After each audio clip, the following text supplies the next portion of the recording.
That third failure in a row, did you think, I need to pack this in? Never. Why not? I don't ever give up.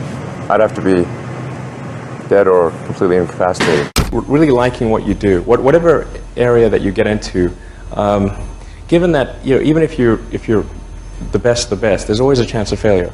So I think it's important that you really like whatever you're doing. If you don't like it, life is too short. If you like what you're doing, you think about it even when you're not working. I mean, it's something that your mind is drawn to, and if you don't like it, you just really can't make it work, I think.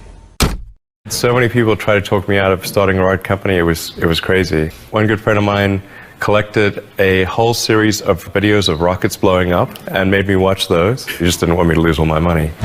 We're doing these things that seem unlikely to succeed, and we've been fortunate, and at least thus far they have succeeded. Now is the time to take risk. You don't have kids. As you get older, your obligations increase. So and once you have a family, you start taking risk not just for yourself, but for your family as well. It gets much harder to do things that might not work out. So now is the time to do that before you have those obligations. So I would encourage you to take risks now. Do something bold.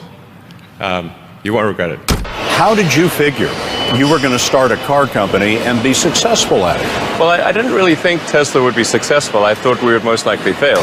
But I thought that we at least could address the false perception that people had that an electric car had to be ugly and slow and boring like a golf cart. But You say you didn't expect the company to be successful, then why try? if something's important enough, you should try, even if the probable outcome is failure.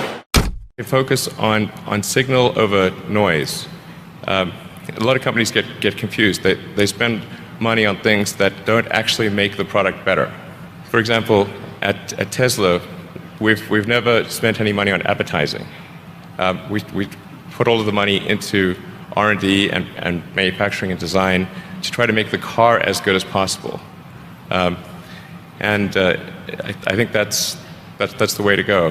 For any given company, just can keep thinking about, are these efforts that people are expending, are they resulting in a better product or service? And if they're not, stop those efforts. When I interview someone to work at the companies, would be to ask them to tell me about the problems that they worked on and how they solved them. And if someone was really the person that solved it, they'll be able to answer multiple levels. They'll be able to go down to the brass tacks. And if they weren't, they'll get stuck.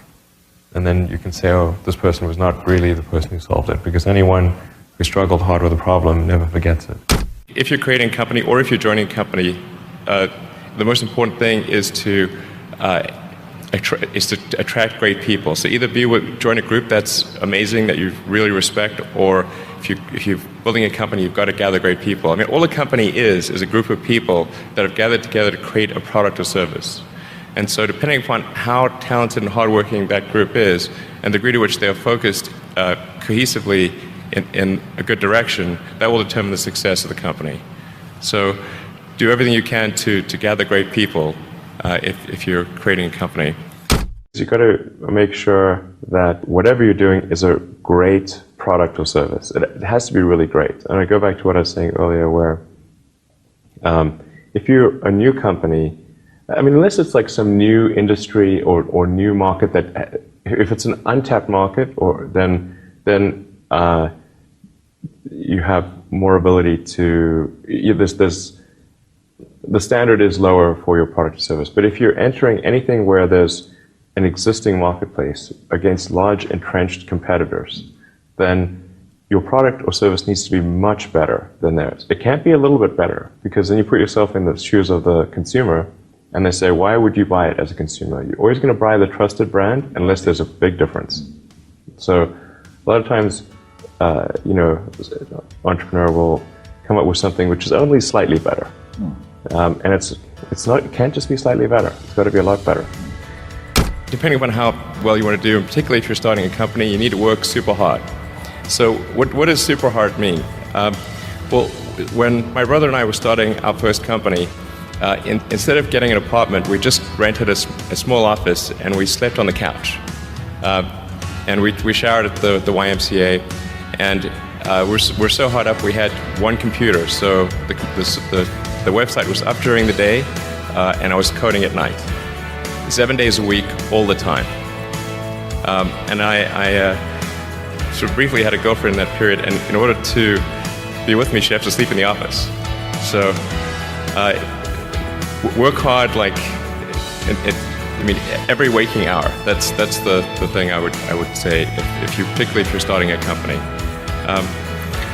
And I mean, if you do simple math, you say like, okay, if somebody else is working 50 hours and you're working 100, you'll get twice as much done in the course of a year as the other company.